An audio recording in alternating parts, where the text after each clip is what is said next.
NCP গঠনের পর থেকে বৈষম্য বিরোধী ছাত্র আন্দোলন যে কেন্দ্রীয় কমিটি রয়েছে সেটি এক প্রকার অভিভাবকহীন হয়ে পড়ে, যার ফলে কোনো প্রকারের নতুন নেতৃত্ব সেখানে আসেনি। 15-20 দিন আগে আমাদের নাহিদ ভাই এসে বলেছেন বৈষম্য বিরোধী ছাত্র আন্দোলন গণ অভ্যুত্থানের প্ল্যাটফর্ম, এটি স্বতন্ত্র এবং নিরপেক্ষভাবে থাকবে এবং এটাতে কোনো প্রকার রাজনৈতিক প্রভাব থাকবে না।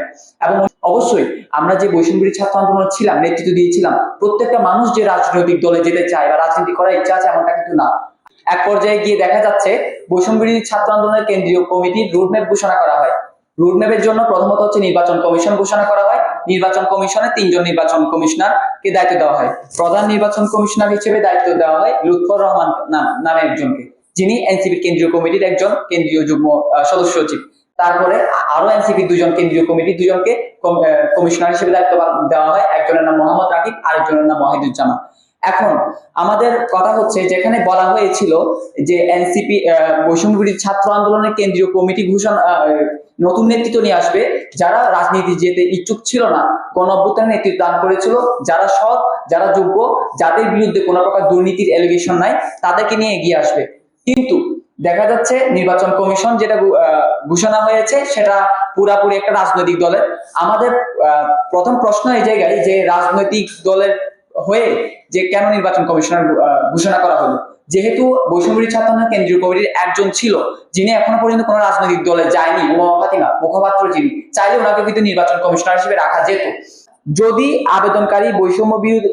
বৈষম্য বিরোধী ছাত্র আন্দোলনে থাকাকালীন মূলধারার রাজনীতিতে জড়িত থাকার ইচ্ছা প্রকাশ করে, তবে এখন থেকে কথা আসছে আমাদের রিফাত রশিদ ভাই, যিনি গণ অভ্যুত্থানের একজন নেতা, বর্তমানে এনসিপির কেন্দ্রীয় যুগ্ম সদস্য হিসেবে আছে, বর্তমানে বলতে গেলে বাংলাদেশের মূলধারা রাজনৈতিক দলের একটা দলের তিনি কেন্দ্রীয় কমিটির যুগ্ম সদস্য সচিব, তিনি সভাপতি হতে যাচ্ছেন।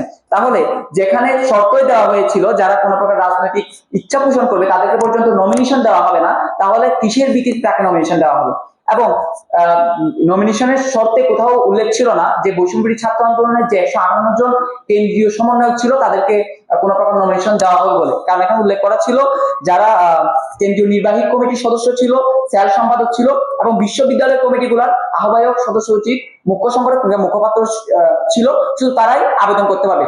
কিন্তু দেখা যাচ্ছে এক পর্যায়ে যারা 158 জন সমন্বয়ক ছিল তাদেরকে প্রার্থিতা দেওয়া বা মনোনয়ন দেওয়ার একটা আলাপ এসেছে।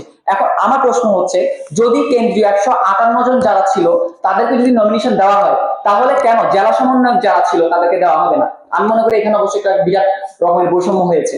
এর পরবর্তীতে এনসিপির যারা এনসিপির সাথে বলেছে এখানে যারা রাজনীতিতে ইচ্ছা প্রকাশ করবে তাদেরকে প্রার্থিতা বাতিল হবে, কিন্তু দেখা যাচ্ছে এখন পর্যন্ত যারা প্রার্থিতা নিয়েছে তাদের মধ্যে বেশিরভাগই ইতিমধ্যে বিভিন্নভাবে এনসিপির যুব উইং, যে জাতীয় যুব শক্তি এবং বাংলাদেশ গণতান্ত্রিক ছাত্র সংসদ বাকশাল যেটাকে বলা হয়, সেই সবের ব্যানারে বিভিন্ন প্রোগ্রাম করেছে এবং গত 4 মাস তারা কাজ করেছে।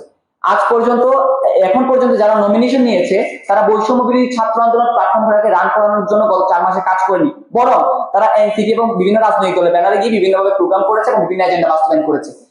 বিশেষ করে ঢাকা এবং চট্টগ্রামের কথা যদি বলতে যাই, ঢাকা এবং চট্টগ্রামে বিশেষ করে বেসরকারি বিশ্ববিদ্যালয়ের যারা ছিল, একমাত্র বেসরকারি বিশ্ববিদ্যালয় ঢাকা এবং চট্টগ্রামে বৈষম্য বিরোধী ছাত্র আন্দোলনের ব্যানারটাকে রান করিয়ে বিভিন্ন প্রকার প্রোগ্রাম করেছে, কোনো প্রকার রাজনৈতিক এজেন্ডা বাস্তবায়ন ছাড়া। বিশেষ করে বেসরকারি বিশ্ববিদ্যালয়ের শিক্ষার্থীরা রাজনীতিতে তেমন একটা আগ্রহ থাকে না, তারা বিভিন্ন রাজনৈতিক দলে যেতে চায় না, যার কারণে তারা চিন্তা করেছিল এই গণ অভ্যুত্থানের পরে বৈষম্য বিরোধী ছাত্র আন্দোলন প্ল্যাটফর্মটা নিয়ে তারা থাকবে। এর বাইরে বলতে গেলে ঢাকা বিশ্ববিদ্যালয় কেন্দ্রিক যে বাংলাদেশের রাজনৈতিক একটা চর্চা, সেটা এখনো থেকে গেল। অন্তত বৈষম্য বিরোধী ছাত্র আন্দোলন প্ল্যাটফর্ম থেকে আমরা আশা করেছিলাম যে নতুন যে নেতৃত্ব আসবে সেখানে কোনো প্রকার বৈষম্য থাকবে না।